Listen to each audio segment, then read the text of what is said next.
hear that old piano from down the avenue.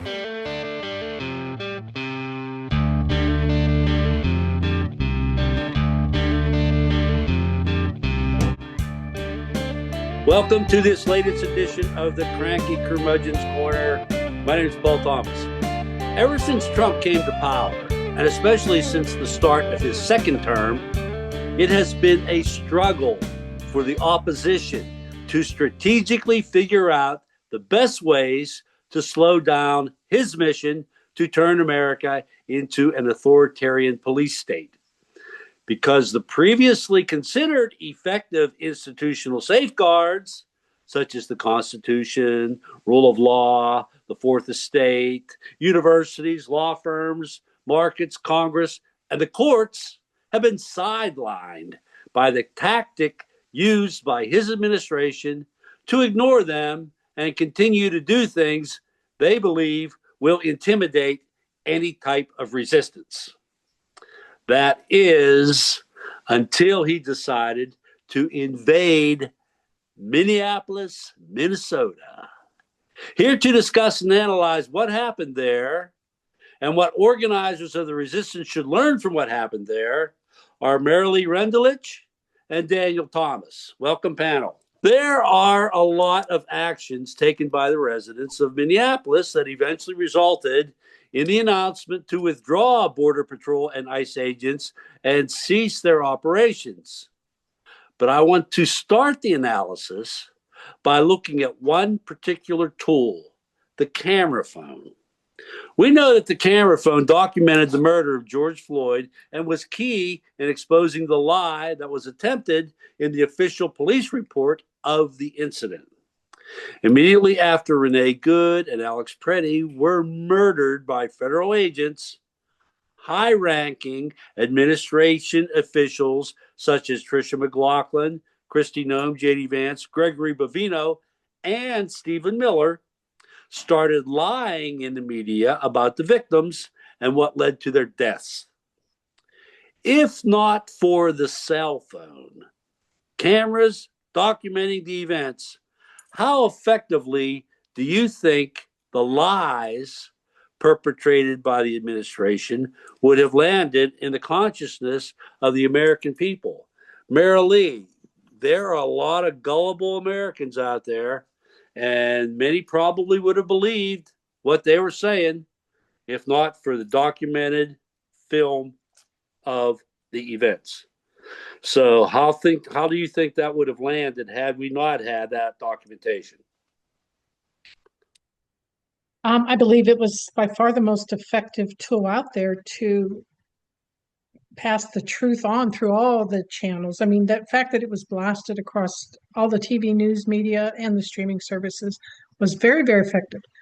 It has not turned the tide on those who were entrenched in Trump, but I think it certainly did help change some attitudes. And attitude changing is hard to do with this administration. So, and it wasn't just with Renee and Alex's murder. Little Liam with the bunny ear hat. True, that was significant. Yeah. And then when they dragged the elderly man who's probably my age, out of his house in his underwear in the sub-zero temperatures. Also very, it really elevated the compassion and the humanity of a nation at large, something that we're used to being. And I think it brought a lot of that home to roost again. So I do find that the camera phone was very vital. It's not going to be helpful in an administration that's hiding the investigation and concealing evidence and withholding evidence from local officials. But people saw the truth and they saw what happened. And without that camera phone.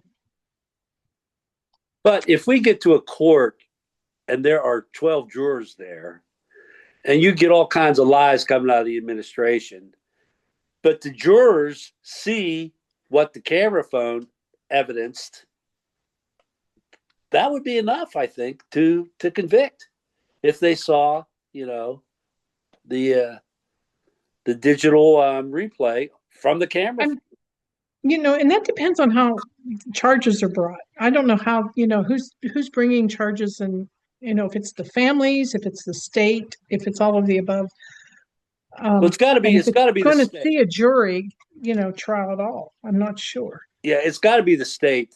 Moriarty would be the one who would be in charge of that, the DA there in Minneapolis. But it would have to be the state. But she's not getting any kind of evidence from the FBI and from ICE. Right. They took the car, they took everything. But if all you have is that camera phone, I think that's enough. What do you think, Dan? You think that would be enough to convict? Just what we see with the camera phone? Um, yes and no. I mean, I would be convinced. I'm never going to let them gaslight me into not thinking I didn't witness a murder.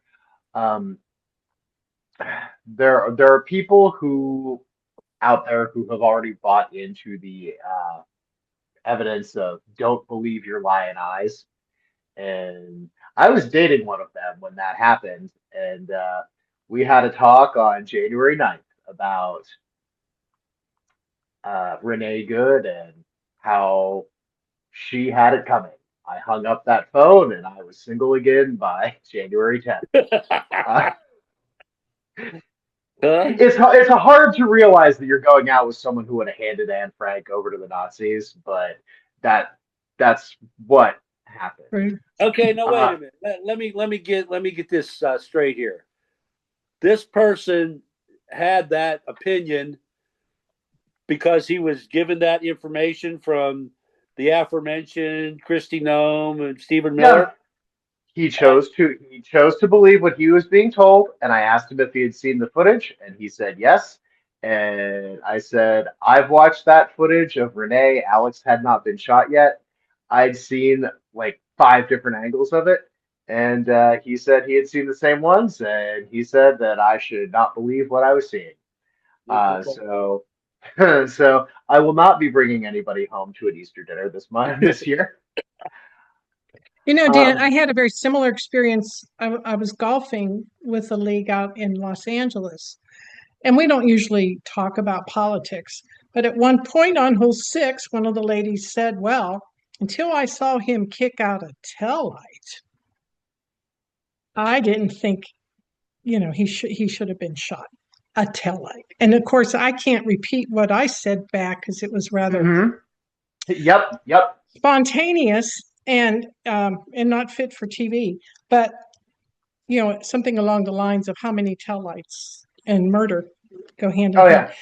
Well, he kicked But that yeah, tail light there's out still a people week that prior. buy into all this, and it's sad. But I think by and large, I think we have seen a lot of attitude changing because of the reality of it that the phone did I bring forth.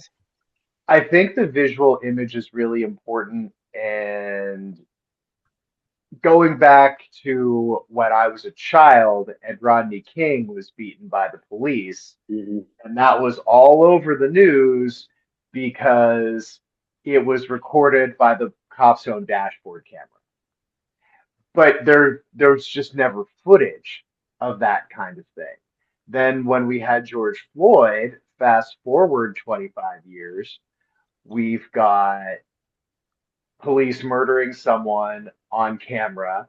And the first instinct in, as I recall from Rodney King, which was a while ago, so correct me if I'm wrong, I believe the Los Angeles PD lied about it. With George Floyd, the first thing that the Minneapolis PD was lie about it. And with Alex and Renee, both of them, the first thing that ICE did was lie about it. So I am now very much of the opinion that we can't trust any government agency in a violent interaction with a citizen in any capacity unless we have video footage of it. Because the government has proven time and time again that their initial instinct is simply to lie about it. I George Floyd was not part of the federal government. He was not murdered by the federal government. He was murdered by the Minneapolis Police Department. Rodney King was attacked by the LAPD. There are probably thousands of more examples that I'm not thinking of because they weren't caught on camera. But now I don't think that there should be any presumption of regularity when the government has a violent interaction with any individual, unless we can see body cam footage and see that an officer was legitimately defending themselves. I don't think it happens very much. As a gay man, I really should be have been less inclined to trust the cops. It took me a little bit longer to get there, but Black people have been saying this for literally hundreds of years, and it's time we listened. Staying with the camera phone, it was pretty clear that there was an organized community structure in place to follow the federal agents around the neighborhoods with their phones and whistles, alerting their neighbors to the danger that was present. Oftentimes, citizens engaged in the surveillance were also subjected to the violence perpetrated by these paid, masked federal agents, with Renee Good and Alex Preddy being the most prominent examples. Alex was just helping a woman get up who was being attacked. What's your personal reaction to these interventions by government employees? Dan, did anything strike you emotionally when you saw that? This Uh, thing?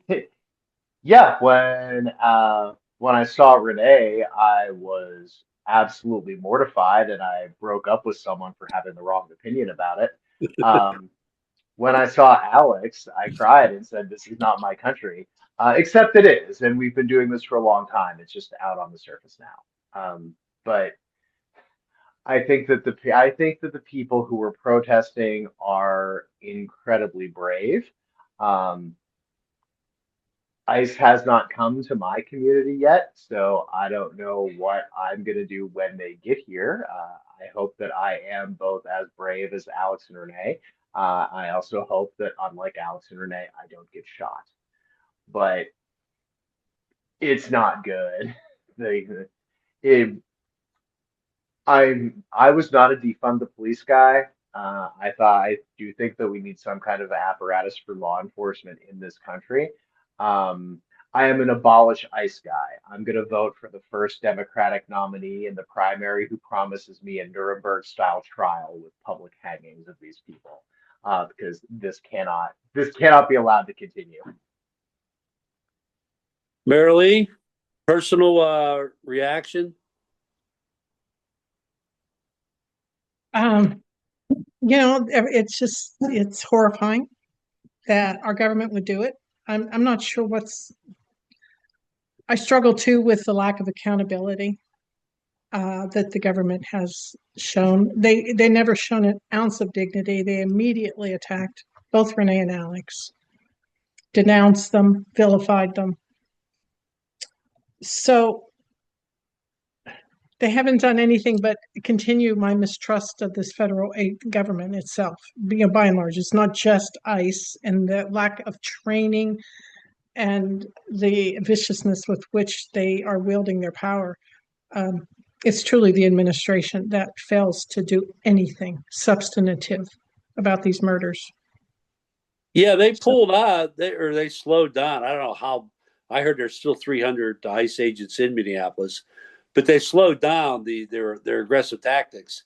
But I didn't hear a single mea culpa, about any of the horrible things.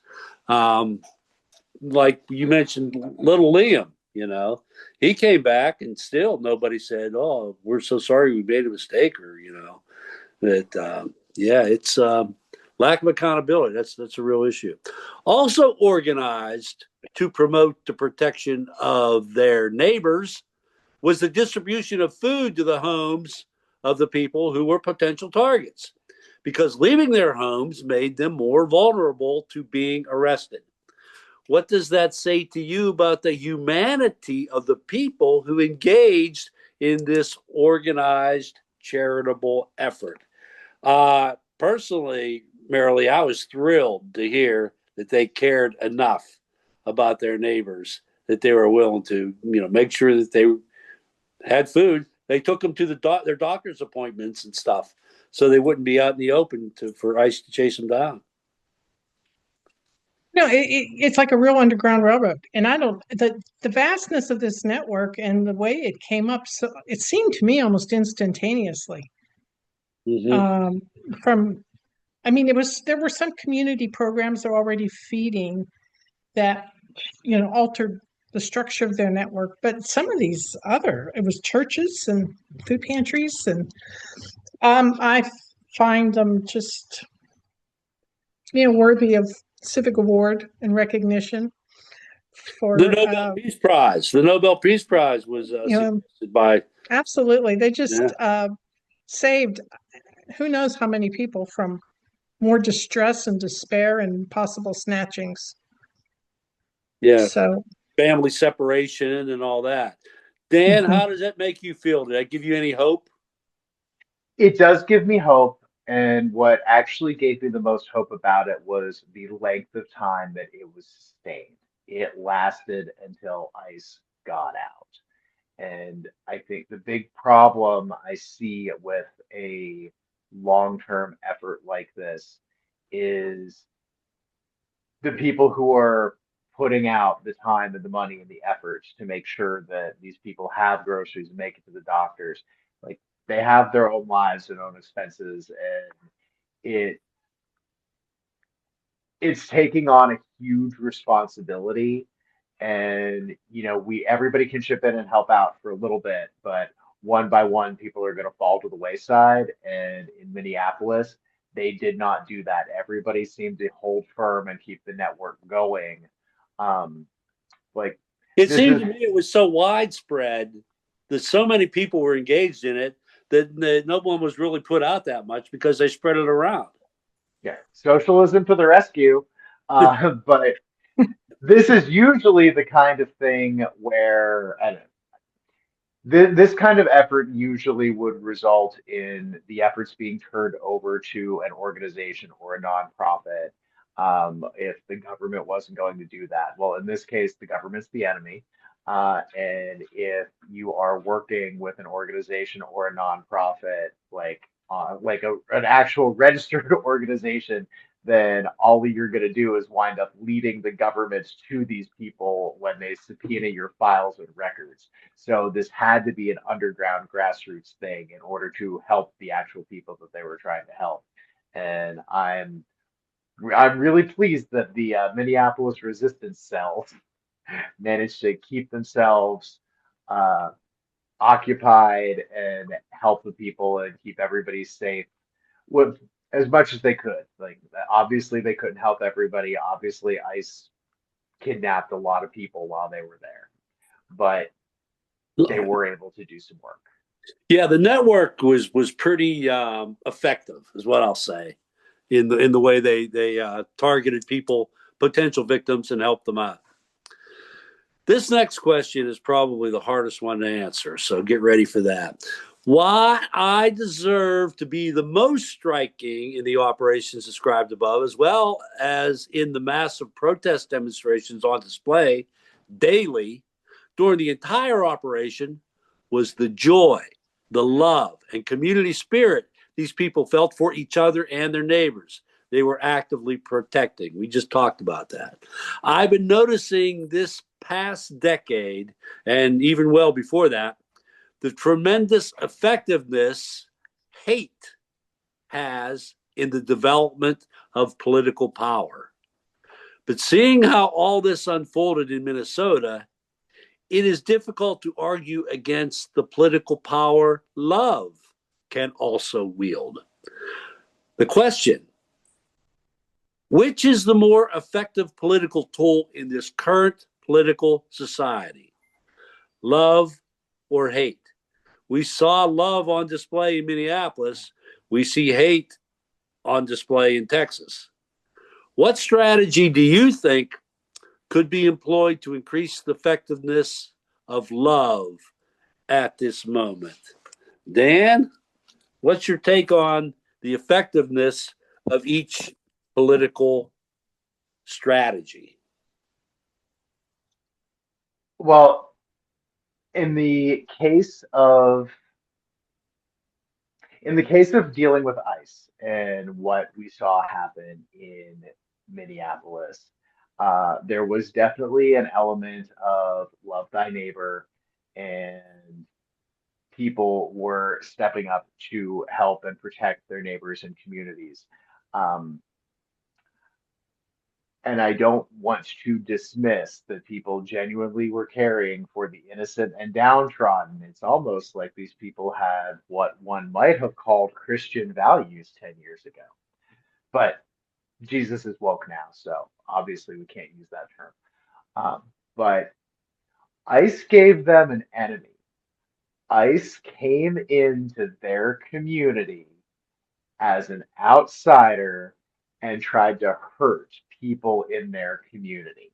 So, as much as there was a union based on love and caring for your neighbor, there was also a rally around the flag for the Minnesotans.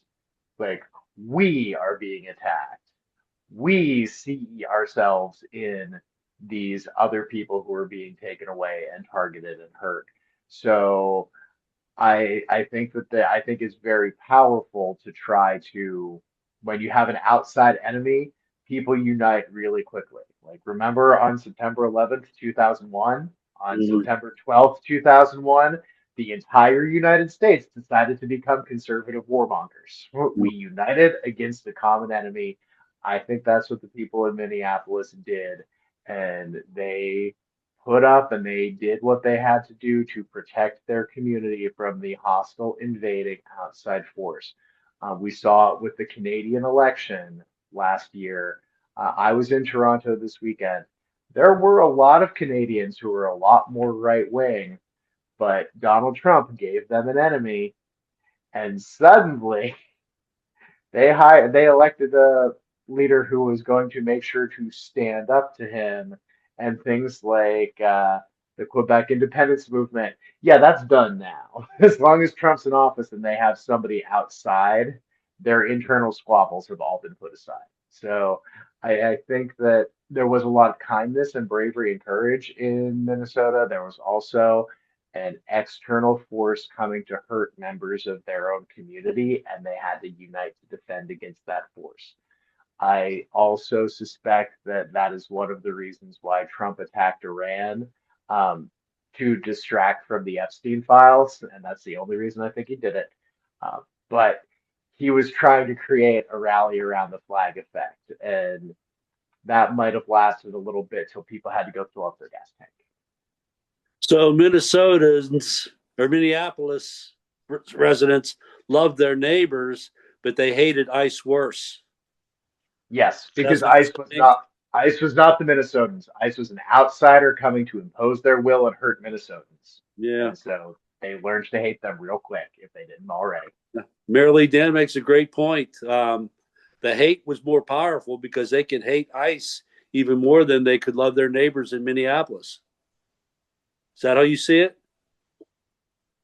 I think ICE made it really easy for us to all hate them.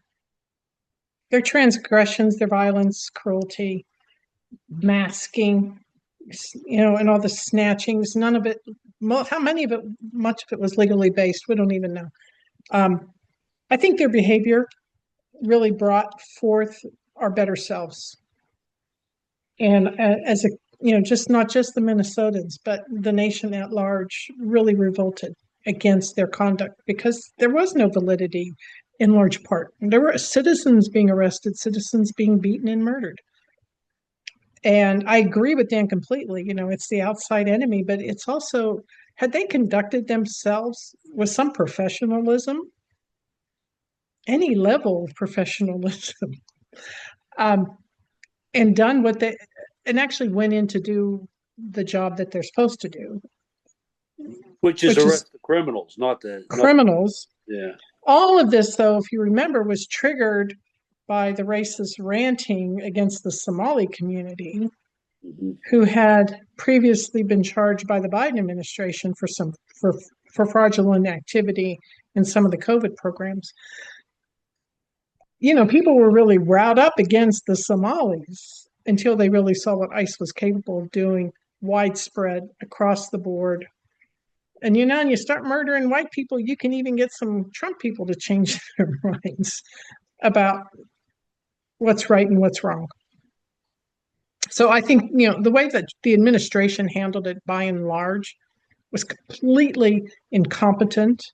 It was brought forth in cruelty, in fear, and had no real basis in the law. So I feel that their own actions showed how well the community Americans can be, how we can really can care and do the right thing when we're forced, when forced to. But the motivating factor was we hated them coming in, and therefore hate. To get back to my question, I think we have a consensus here that hate is the more powerful political tool in this moment. Can you agree with that, Marilee? Because we hated ICE more? Yeah, Is that what you're saying? what Dan said. That's basically what Dan said, that we hated the invasion of ICE more than we really loved their neighbors. That loving our neighbors and trying to help them out was a nice thing, but as far as all the powerful motivator, that the hate of the ICE was really the catalyst. Yeah. Like I said, if ICE had done their job in a professional manner, I don't think we would have been there. But it's because they were so vile. They triggered our better selves. So I guess you could say that, hate is a triggering emotion, good or bad. Well, I think Donald Tough for Trump, me to parse through, I guess. his ascendancy to political power has been based on hate. I don't think that there's any other. I don't always see it that way, though. I don't. Well, I how do you see see it? Trump's ascendancy, yes, is hate based. Yes. But Yes. I don't see anybody's prior to that as being hate based. Do you? Well, Dan had mentioned 9/11. After 9/11, Islamophobia was like the dominant feature in American consciousness. Well, that's true. And with COVID, then it became Chinese. Yeah. Yeah, right. Yeah. Well, I don't want to change your life force and your belief system, but that I asked the question for that particular purpose, to see how y'all felt about it. Perhaps the most visible display of the resistance to the occupation was on the streets, where thousands of residents braved below zero temperatures to register their outrage to the Trump mission taking place in their city. The rest of the country took notice, and large protest demonstrations showed up in many other American cities. How do you rank the street protests in Minneapolis and across the country against any other reason that resulted in Tom Homan's announcement to withdraw the jackboots from Minnesota? Marilee, do you think it was a street protest that turned the tide and sent them away? Or was there any Not other specific. reason? I actually think it had to do more with polling. I think that because as a nation, everybody was responding in a fashion that showed lack of support for what ICE was doing in Minnesota. They were not behind it; they were against it, and that's how No Kings came to be. But I really think it's because it not only took hold, it showed up in the polls and in the elections. And when you start flipping the Texas Senate seat from that was all Trump to blue, you have a problem. So two things: the polls and the all those elections that the and the Democrats, special election results. Yeah. Virginia, So New I think- Jersey governor's elections too. Yeah. Okay, Dan. So- I'm sorry, you finished, Marilee? Go ahead. You have anything more to add? No, that's fine. I'm good. Hey, Dan, Marilee makes a good point. I thought it might have been the street protests in Minneapolis and across the country, but she says it was probably the polling, because they look at the polling more so than what's happening in the streets. What do you think? I think I saw the video that Donald Trump made of himself as a fighter pilot wearing a crown, dropping shit from an airplane onto a crowd of protesters. So I am fairly certain that he does not care. He's the one who wanted to shoot protesters in 2020. Um, I do believe that it is most likely the polling. Um, he realizes that things don't poll well. I want to say, and I'm probably misremembering between the rumors and the various anecdotes from unnamed sources, where Stephen Bannon said if the Republicans don't control Congress after the midterms, they're all going to jail. And Trump said if they don't control Congress after the midterms, they're going to be impeached. I believe these things were said out loud. So I think that the polling scares him. Um, I think that's really the only thing that scares him, and that's what results in the taco. Um, I also don't want to take too much of a victory lap over any of the Democratic wins in special elections that have taken place since Trump's election or the events in Minneapolis. And I say this not to be a downer, but high information voters tend to turn out in special elections, and we turn out more in the midterm elections than low information voters do.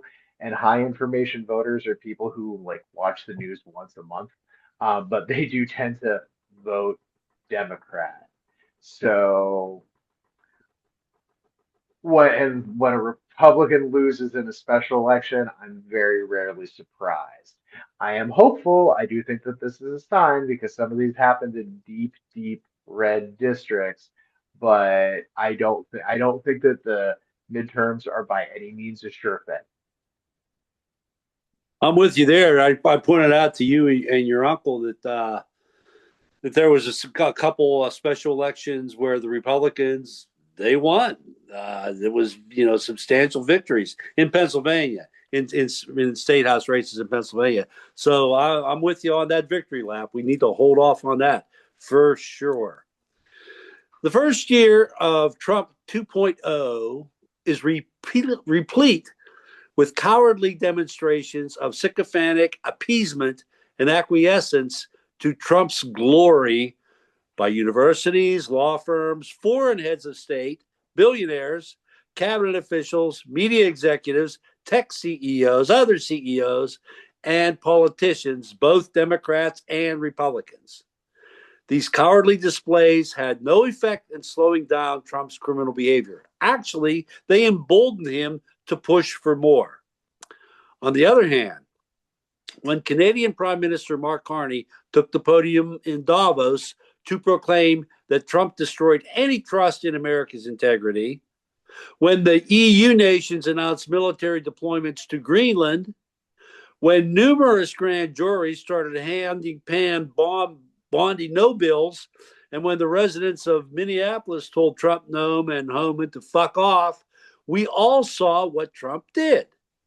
He made up some fiction to save face and backed off in typical taco fashion.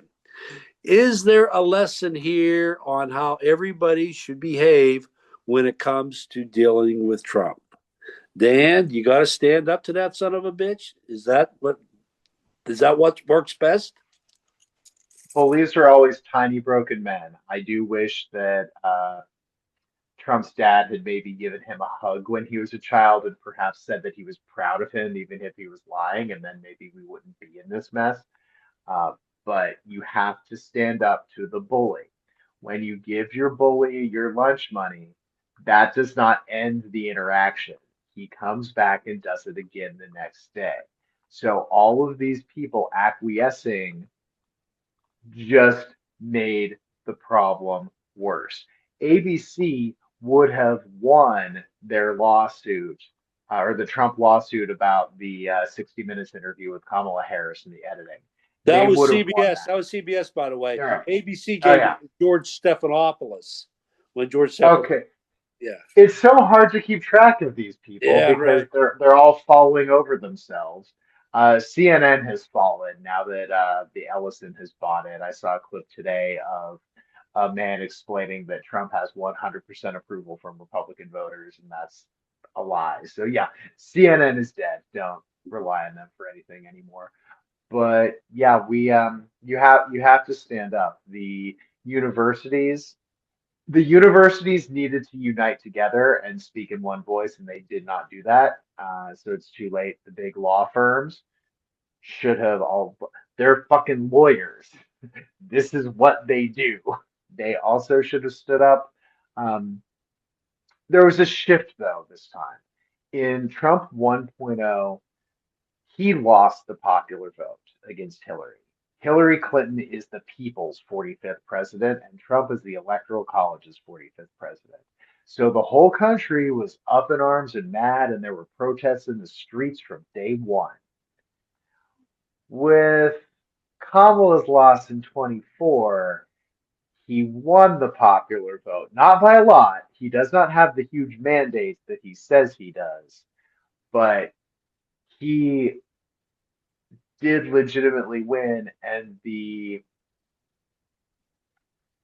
I shed my tears at Hillary Clinton. I shed my tears after Kamala Harris. The psychic shock that the leftists had endured when Kamala lost was huge. It was so depressing. It was so overwhelming. So nobody was immediately standing up and fighting.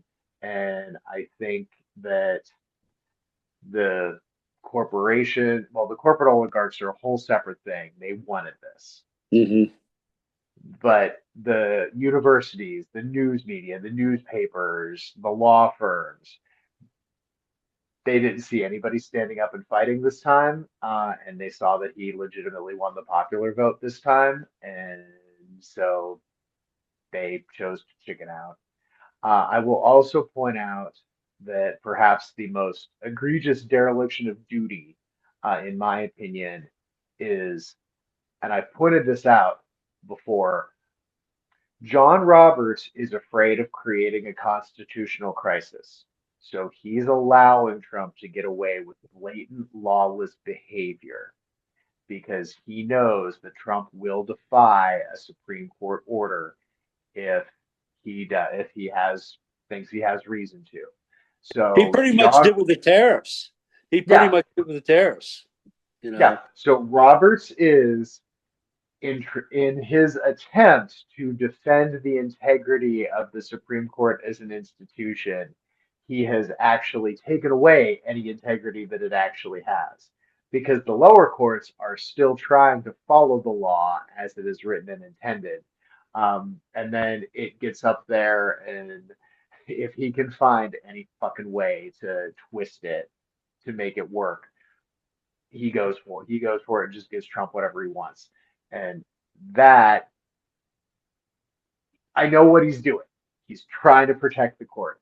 He's failing and he's making the Supreme Court utterly, utterly useless. And the Supreme Court has had some terrible decisions in our country's history, but no, I don't think anything is ever going to top the immunity decision, with the possible exception of saying Japanese internment was okay. Marilee, Dan makes a good point about what happened in November of 2024 that just shell shocked everybody, that people could look at this insurrectionist who had people attack the Capitol and then have more Americans vote for him. And it seemed like it took a little bit, like a full year or more, for people to get their stones back and decide that they were going to fight. So is that how you see it? Do you see that we have got our stones back and are willing to stand up to this son of a bitch?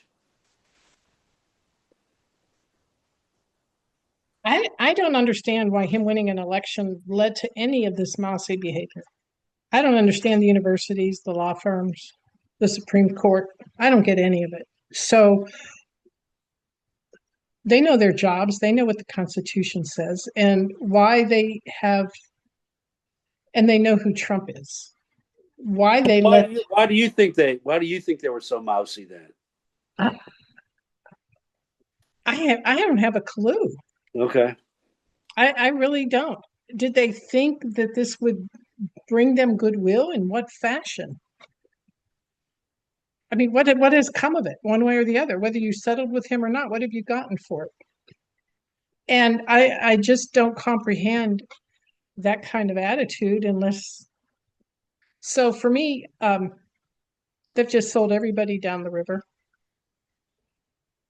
and that put us all in a very tenuous path to autocracy. And it's So all through abdication of duty and justice. do you think that as this year from January 2025 moved on to now 2026, that people are starting to get a little bit more resistant than they were at the A little beginning? bit. I mean, you get some pushback. You hear John Kennedy speak out about, the funding of the bill. Um, there's a little bit here and there, but by and large, they just still continue to roll over for him. And, the chutzpah is just not there. The people are not doing what they're being paid to do by their representatives. The only real pushback is coming across the citizenship through Us. our, yeah, through it's all ground swell. Yeah. Well, this next question leads right into this. The first three words in the United States Constitution are "We the people."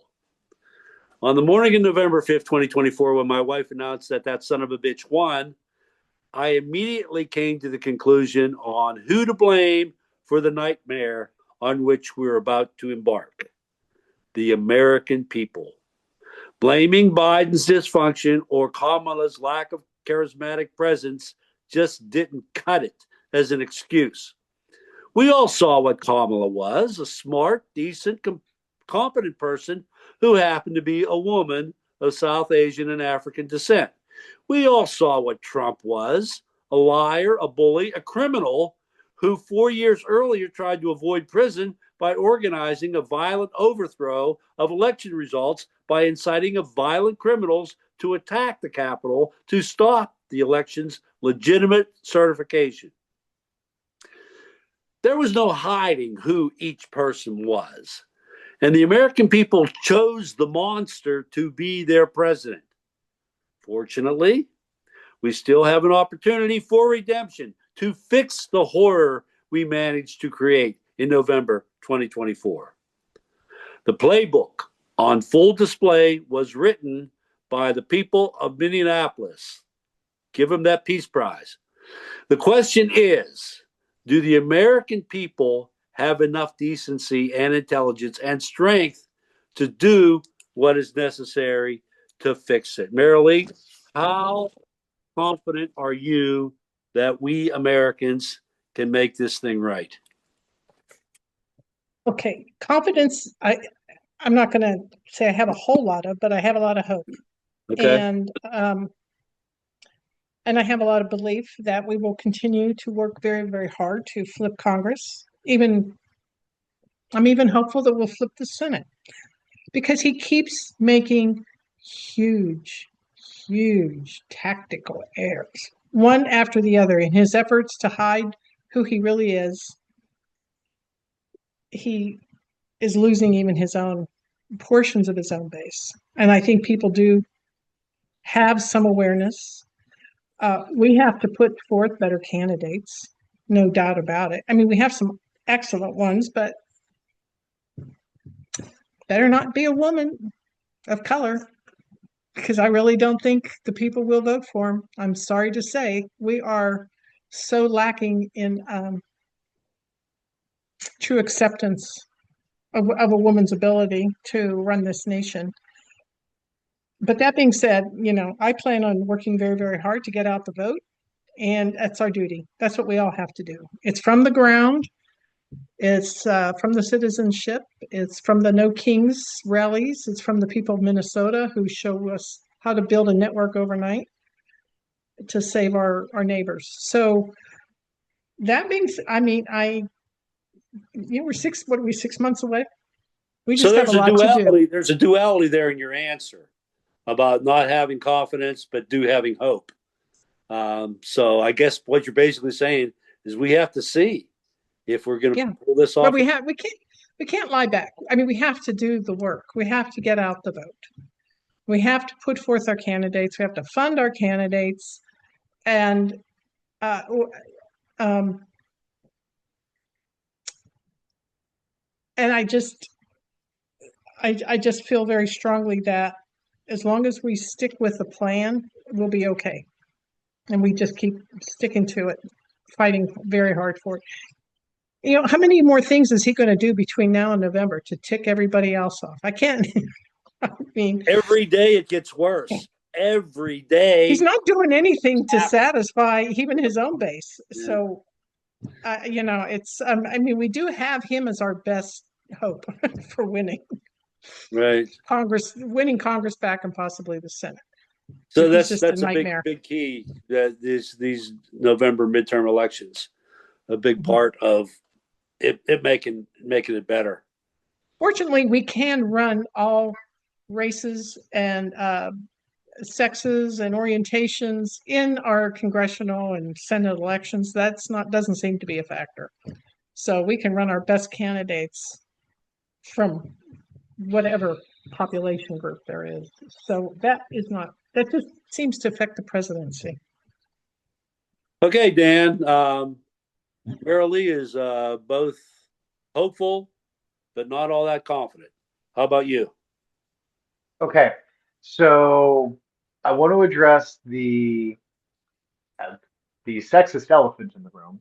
I do think that we will see a female president within the next couple of election cycles. I think that I think if Mr. Comey hadn't decided to shoot Hillary Clinton in the foot the week before the election, we would be at a very different timeline. I also think that I love Kamala Harris. She had her faults. I think if Joe Biden had been a little bit more mature and stepped aside, or at least taken her into a different room and said, you do what you need to do to win, and if that means throwing me under the bus, you throw me under the bus. But he couldn't do that, and it is to her detriment, and I won't vote for her in the Democratic primary if she chooses to run. She couldn't do that on her own. So I do think we will have a woman president. Traditionally, in all the other countries where this happens, when that glass ceiling breaks, it's the widow or wife or daughter of a beloved conservative figure who breaks the glass ceiling. So Liz Cheney would have been the normal person who does that. It's not going to be Liz Cheney. Everybody hates her now. She's a fucking monster. I don't want her to be president anyway. But when the ceiling finally breaks, it's a conservative tied to a beloved male figure. So I don't want President Ivanka Trump, but she would be very likely. Fortunately, conservatives all hate women quite passionately. So not a problem there. They won't put up anybody. I do think that the American electorate, I defined high information voter a little while ago as somebody who watches the news about once a month. I'm not exaggerating. That's an actual figure. So the American electorate doesn't pay attention, and I wish that we didn't all have to.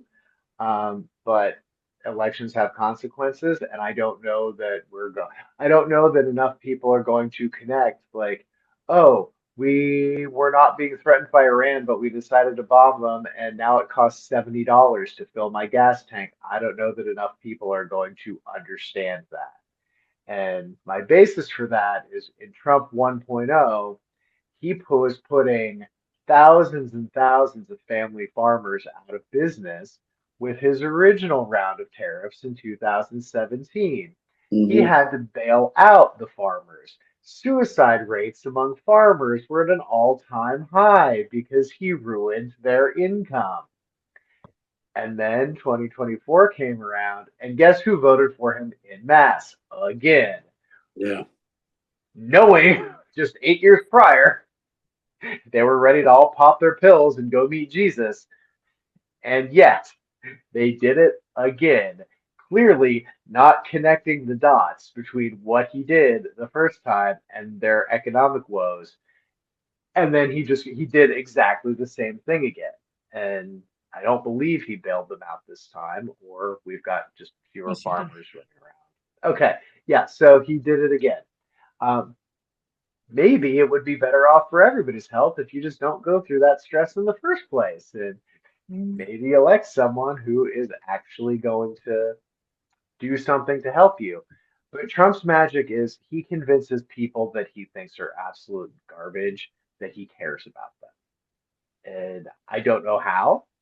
I've never understood it. It seems really obvious to me. I never watched The Apprentice because that seemed like a stupid program. But maybe that did a lot to rehab his image instead of just the guy who could bankrupt a casino. I don't know. Yeah. So I'm gathering from your explanation there that you're not real hopeful. Well, Marilee's point was that we just got to do the work. We just can't give up on this country. We got to do the work, and if we don't, you know, we're back to where it was. Okay, I don't have enough money to flee, so I can't give up on the country. yeah, right, right. Well, so follow her prescription of doing the work then.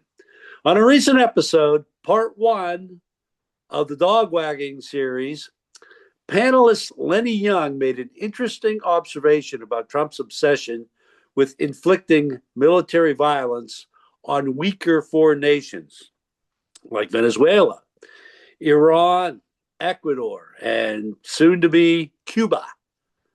Lenny believes Trump likes to do it because the international community doesn't offer the type or strength of resistance he has been encountering when he tries to do stupid shit domestically. It is easier to beat up on other nations than to face the music generated by the Epstein scandal, which is increasing in volume every day. They're still coming at him. Now we are at war with Iran. And to Lenny's point, we have nary a peep of objection from the rest of the world. In fact, some of them are getting ready to join with Trump's objection to Iran. Hitler was stopped by a massive international military alliance. There is no such thing in existence now to stop Trump. So it is really up to us, isn't it?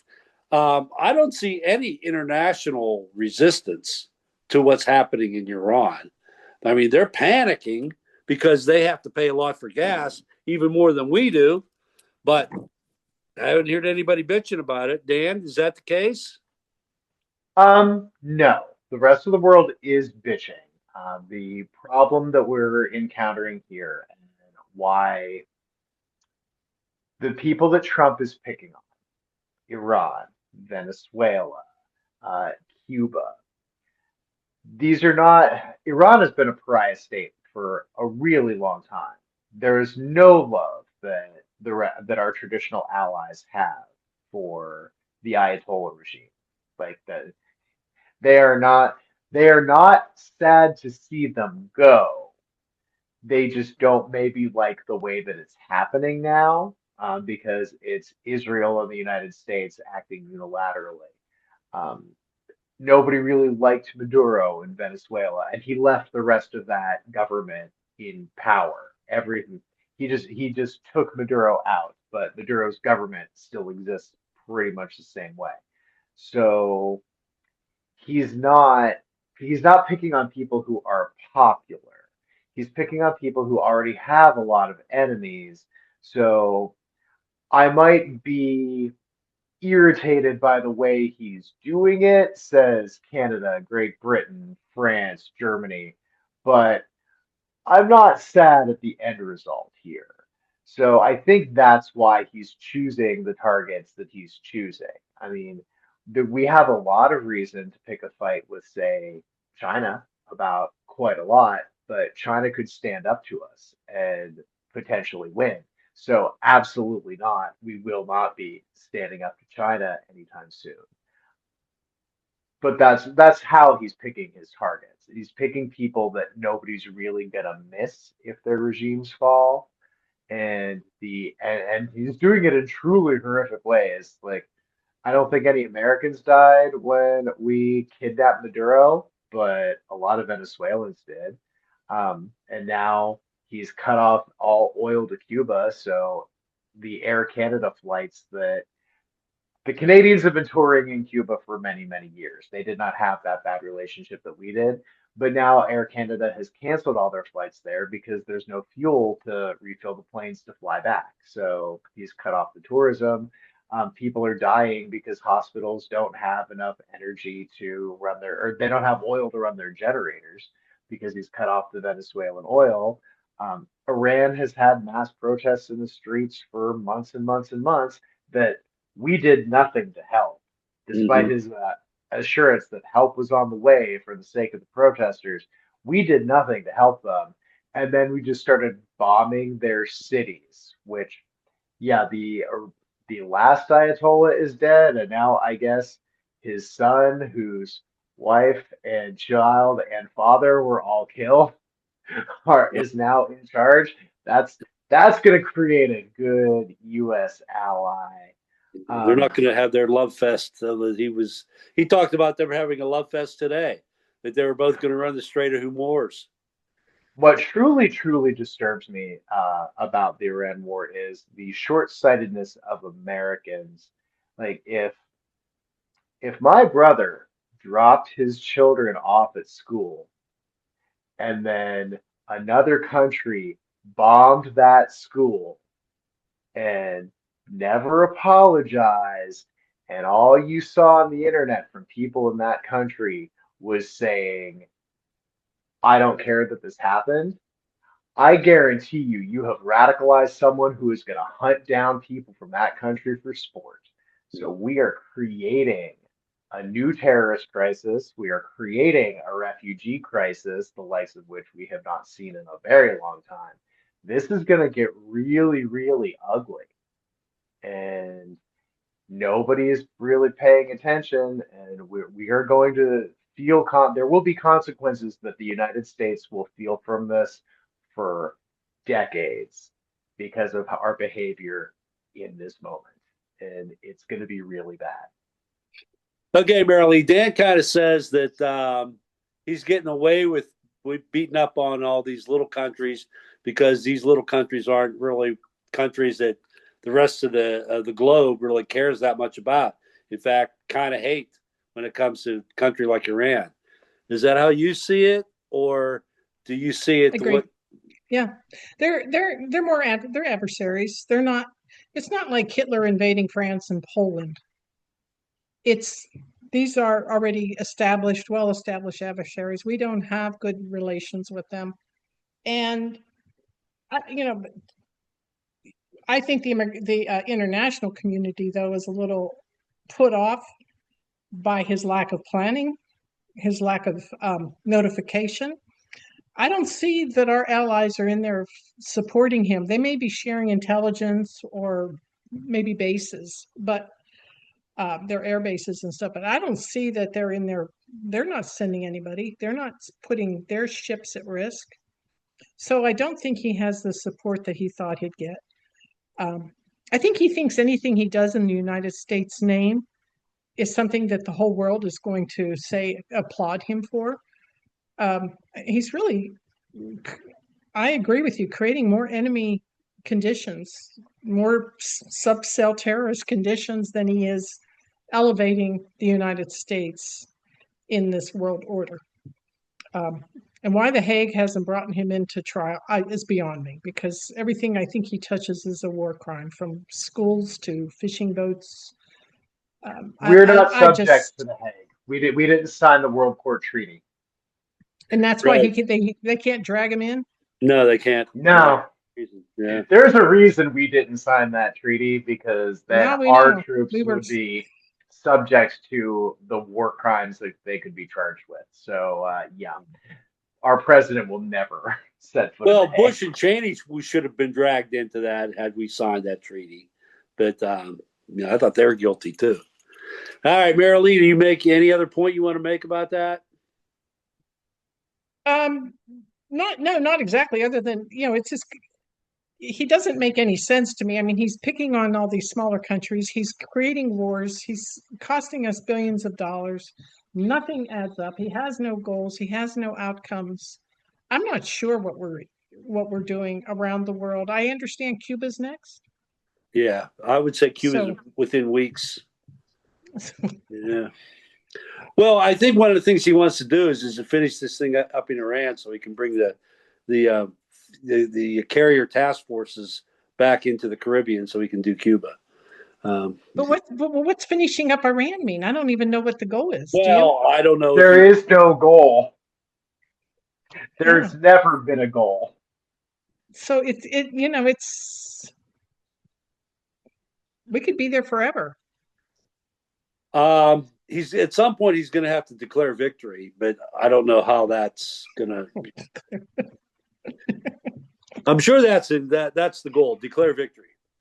All right, another panelist from an earlier episode, Dave Musgrave, cited the 3.5% rule, which was developed by Harvard professor and researcher Erica Chenoweth, who studied over 300 cases of people overthrowing their tyrannical rulers since 1906. Her research revealed that when at least 3.5% of a nation's population rose up in active nonviolent resistance to an authoritarian dictator, they achieved 100% success rate in overthrowing that dictator. Most recently, we've seen this rule confirmed in South Korea. That guy's in jail for the rest of his life. On March 28th, which is 4 days from now, today's Tuesday, this Saturday, Indivisible and its partners are conducting the third No Kings protest. 3.5% of the current U.S. population is roughly 12 million people. Do you expect to see that number on the streets on March 28th?